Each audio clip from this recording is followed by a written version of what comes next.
welcome back to another Artifact Corner. Today we will be looking at a beautiful pair of crocheted lace gloves. These are likely from the late Victorian to early Edwardian period. They are made with cotton thread and likely made by hand. These gloves were designed to be worn for more formal occasions during warm weather or an indoor event. Let's learn a bit more about the history of gloves in men's and women's fashion. So, what are gloves? A glove is a garment covering the hand with separate sheaths or openings for each finger and thumb.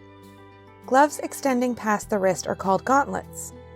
Gloves protect and comfort hands against cold or heat, damage by friction, abrasion, or chemicals, and disease, or in turn, to provide a guard for what a bare hand should not touch. The first gloves can be traced back to an Egyptian tomb dating to the 5th dynasty, a little over 4,000 years ago. Gloves were also worn by the ancient Greeks and ancient Romans.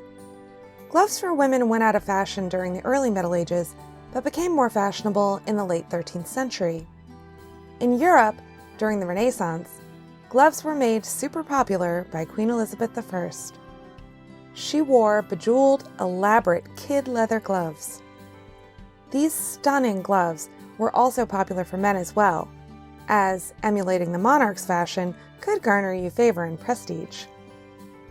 In the 18th century, women's sleeve lengths were getting shorter, and their gloves were getting longer. Men also continued to wear gloves for both practical and fashionable reasons. The 19th century was no different. Both men and women would not be seen in public without an appropriate pair of gloves.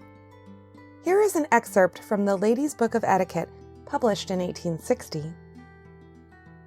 Never go out without gloves. Put them on before you leave the house. You should no more be seen pulling on your gloves in the street than tying the strings of your bonnet. Your gloves should always be of kid. Silk or cotton gloves are very vulgar. The book also advises on evening wear. With regard to dress itself, the first things a lady ought to think about are her gloves and shoes. For spoiled or ripped gloves or shabby boots will destroy the effect of the most elegant gown ever worn.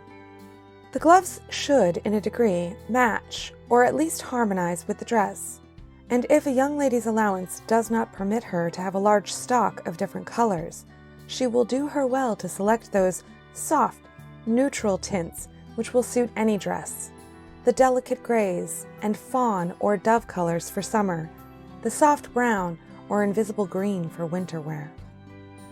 So as you can see, gloves were an absolute essential for your daily wear. Gloves remained in vogue until the mid to late 20th century. They are certainly still worn for formal events, but sadly as a fashion item, they are not a wardrobe essential. But for those of us living in a cold climate, we all have winter gloves. These gloves are in very good condition. There are a few very small stains, but no pulls or holes. These gloves look like they could be slipped on your hand today. They are a reminder of a fashion staple that both men and women would never leave home without. We are so lucky to have these in our collections. Thanks so much for stopping by.